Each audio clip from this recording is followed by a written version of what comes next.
उनका देश मतलब कच्चेदारी, हवाई कच्चेदार जो चड्डी वाले थे वही उनका देश है, उससे ज्यादा देश इनके लिए नहीं है। मैं बताना चाहता हूँ आरएसएस वालों को, मैं ये उनको सख्ती से बताना चाहता हूँ कि आपने गांधी की हत्या की, आपको गाँव से भाग के शहरों में आना पड़ा। अब अगर किसानों की हत्या करोगे और किसानों के ऊपर अत्याचार करोगे तो आपको शहरों में रहने की भी जगह नहीं मिलेगी, आपकी नस्ल नहीं, फसल भी नहीं बचेगी और कुछ नहीं बचेगा। अटल बिहारी वाजपेयी जी ने बताया था कि वक्तृत्व यही नेतृत्व और यही कर्तृत्व है हमारा, मतलब बकलोली के सिवाय हम कुछ नहीं कर सकते। और इनके 6 साल के शासन में इन्होंने बता दिया कि हम बकलोली करेंगे और लोगों को बांटने का काम करेंगे, लूटने का काम करेंगे, खसोटने का काम करेंगे और वही कर रहे हैं। एससी लोगों को बोलते हैं ये आरक्षणवादी है, एसटी लोगों को बोलते हैं ये नक्सलवादी है, अभी सिख लोगों को क्या बोल रहे हैं ये कि ये खालिस्तानवादी है। मुसलमान तो आरक्षण आतंकवादी है ही इनके नजर में, तो खाली राष्ट्रवादी और राष्ट्रभक्त नाम के खुद को तमगे लगाने वाले ये बोगस लोगों के विरोध में करोड़ों की संख्या में किसान बैठा हुआ है। फिलहाल देश भर में किसान आंदोलन जोरों पर है। मोदी सरकार के खिलाफ किसानों का गुस्सा रास्तों के जरिए फूटे जा रहा है। नागपुर में भी किसान आंदोलन चल रहा है। किसान सेवा संघ के अध्यक्ष, राष्ट्रीय अध्यक्ष अविनाश जी काकड़े हमारे साथ हैं, उनसे बात करेंगे। सर, जिस तरह से मोदी सरकार का किसानों के प्रति रवैया रहा है, क्या कहेंगे? किसान रास्ते पे है।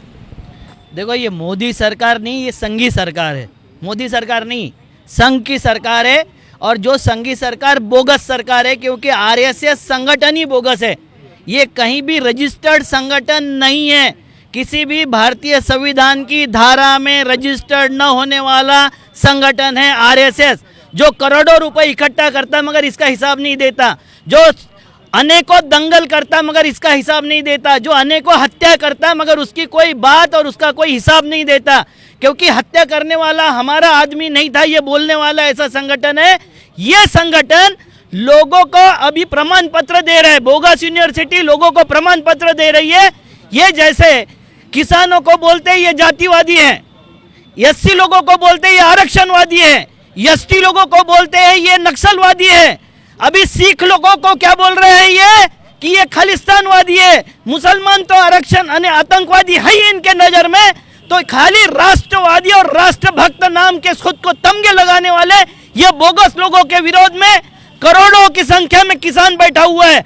और ये बोल रहे हैं कि पाकिस्तान की उसमें ये है, कांग्रेस उसमें ये कर रहे हैं, टेररिस्ट ऑर्गेनाइजेशन उसमें इन्वॉल्व हो गई। तो बिहार के वक्त 300 टेररिस्ट जो आए थे वो अभी क्या दड़बे में हैं, आपके घर में बैठे हुए हैं टेररिस्ट? क्या वो अब बंगाल के इलेक्शन के वक्त बाहर आएंगे टेररिस्ट? अभी बाहर नहीं आएंगे।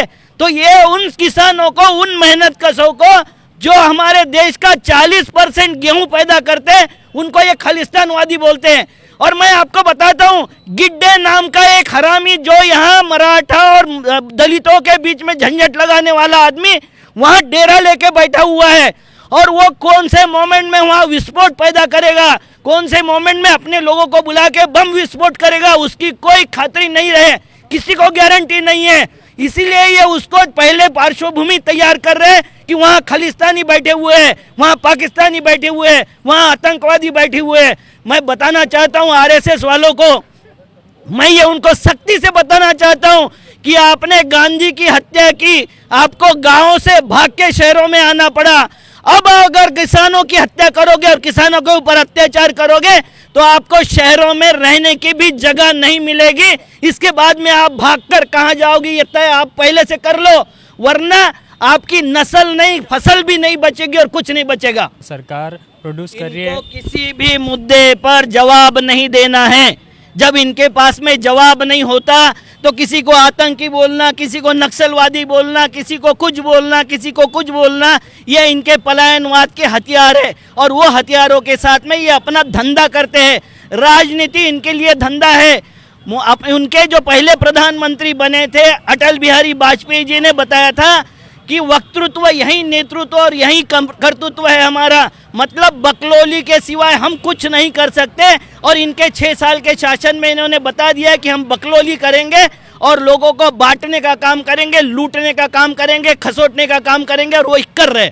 वो एक तरफ मोदी बोलते हैं कि हम एमएसपी का हम आपको वचन देते हैं, और नरेंद्र तोमर बोलते हैं कि नहीं भाई ये तो सरकार, ये व्यापारी और किसान के बीच का सौदा है, उसमें हम कहाँ आ गए।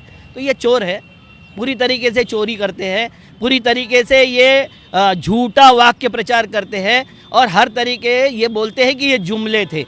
ये एमएसपी भी उनका जो कहा हुआ है ना फीसद ट्विटर और फेसबुक और इस पे, कल जाके अमित शाह ये बोलेगा कि ये जुमला था। तो इसलिए किसान अभी मानने वाला नहीं है, इनकी रीढ़ बजाने वाला है। ये दुगने दाम की बात कर रहे हैं तो या तो अगला भी दाम नहीं मिला। दुगने दाम तो 8 गुना 10 गुना दाम तो जय शाह को मिले हैं, उसके कंपनी के मल्ल्या को मिले हैं, उसके बाद में अडानी को मिले, अंबानी को मिले। 64वें नंबर भी थी अंबानी की कंपनी, अभी चौथे नंबर पे वर्ल्ड में। कोरोना काल में सब बर्बाद हो गए, अंबानी चौथे नंबर पे आ गया, अडानी अब उससे आगे बढ़ गया। तो ये ठीक है, बोलना क्या है करना क्या है ये तो इनकी फितरत है। इनके पेट में एक होता है और मुख में एक होता है। ये डबल बच्चे हैं, डबल तरीके से बातें करते हैं। ये आरएसएस की पूरी विचारधारा ही ऐसी है कि कथनी और करनी में फ़र्क है इनके। आरएसएस की विचारधारा की बात की, लेकिन इसमें देश का जो नुकसान हो रहा है, किसान जो कि इस देश में आरएसएस को देश से कोई लेना देना नहीं है। इनकी राष्ट्रभक्ति भी बोगस है और इनकी राष्ट्र की व्याख्या भी बोगस है। इनको देश से कोई लेना देना नहीं है। उनका देश मतलब कच्छेदारी, हवाई कच्छेदार जो चड्डी वाले थे वही उनका देश है, उससे ज़्यादा देश इनके लिए नहीं है। जब इनको वर्गनी दे रहे थे, इनको पैसा दे रही थी पाटीदार कौम गुजरात की, तो इनके लिए वो हिंदू थे। जैसे ही उन्होंने आरक्षण मांगा वो कौन हो गए? पाटीदार हो गए। कभी गुजर हो गए, कभी जाट हो गए, कभी मराठा हो गए, कभी यहाँ रेड्डी हो गए, कप्पू हो गए, कम्मा हो गए। तो जब तक आप उनसे मांगते नहीं, उनको दक्षिणा चढ़ाते रहते हो, जब तक आप हिंदू हो। जिस दिन आपने दक्षिणा बंद कर दिए, फिर आपकी जात निकालेंगे, आपकी कौम निकालेंगे, आपका आतंकवाद निकालेंगे, आपका नक्सलवाद निकालेंगे। ये बदमाश लोग हैं, पूरी तरीके से बदमाश है। हमारे पुरखे यार मूर्ख नहीं थे, 70 साल उन्होंने इनको आने नहीं दिया कहीं। हमारे जो पढ़े लिखे लोग हैं, ये मूर्खता में इन लोगों को छाती पे बिठा लिए। इसको समझने की जरूरत है।